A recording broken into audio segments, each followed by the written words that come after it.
kembali pada Massive Open Online Course Pengantar Bisnis. Kali ini kita telah sampai pada topik terakhir di Pengantar Bisnis dengan judul topik Financial Management. Materi dalam topik kali ini bersumber dari buku Understanding Business edisi 12, Nichols, McHugh. Sebelum beranjak ke materi-materi lain, ada baiknya kalian tahu terlebih dahulu definisi dari finance dan financial management. Finance adalah fungsi dalam bisnis untuk mencari pendanaan dan mengelolanya.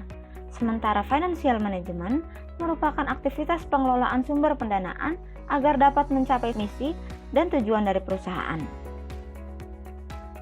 Lalu, kira-kira apa saja ya yang dilakukan oleh financial manager? Umumnya, financial manager memegang 8 tanggung jawab ini, yaitu pertama, planning. Financial manager harus merencanakan setiap hal yang terkait dengan keuangan perusahaan. Kedua, auditing. Financial manager harus melakukan audit terhadap keuangan internal perusahaan. Ketiga, managing taxes. Financial manager juga mengelola pajak dari perusahaan.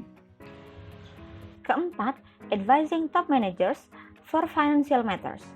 Financial manager juga dapat memberikan masukan kepada top manager yang berkaitan dengan keuangan perusahaan. Kelima, collecting funds. Financial manager memiliki tanggung jawab dalam mencari pendanaan yang berkaitan dengan kredit manajemen. Keenam, controlling funds. Setelah dana terkumpul, financial manager juga bertanggung jawab dalam melakukan kontrol terhadap dana tersebut. Ketujuh, obtaining funds. Financial manager memiliki tugas mendapatkan pendanaan baik jangka pendek maupun jangka panjang. Kedelapan, budgeting. Financial manager bertanggung jawab terhadap anggaran dari perusahaan. Dalam proses financial planning, manajer melakukan analisis jangka pendek dan jangka panjang terkait perputaran uang dari perusahaan. Pada proses ini terdapat 3 tahapan, yaitu pertama, financial forecasting.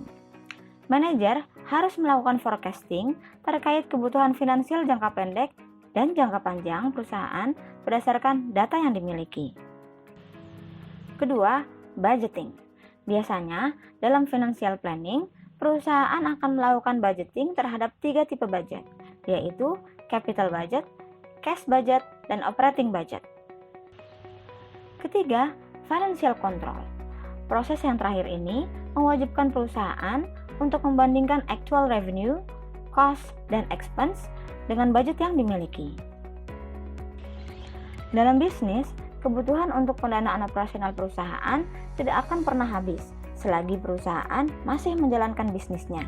Beberapa area yang membutuhkan pendanaan operasional yaitu day-by-day needs of the business, acquiring needed money, controlling credit operation, acquiring needed inventory, making capital expenditures.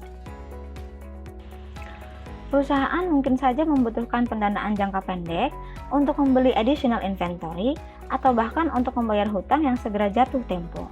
Beberapa cara yang dapat dilakukan dalam memperoleh pendanaan jangka pendek adalah pertama, trade credit atau ketika perusahaan membeli barang atau jasa dengan cara kredit. Kedua, anggota keluarga atau kerabat. Ketiga, pinjaman dari bank komersial. Keempat, factoring dan commercial paper. Dan terakhir, credit cards.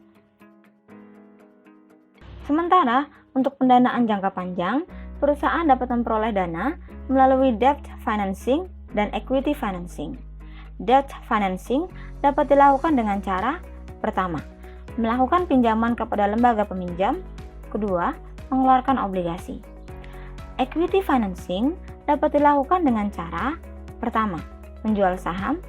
Kedua, pendanaan melalui retained earning. Dan ketiga, pendanaan dari perusahaan venture capital. Oke, kita sampai di penghujung materi pengantar bisnis kali ini. Terima kasih sudah turut berpartisipasi dan eksplorasi. Sampai jumpa di video-video selanjutnya.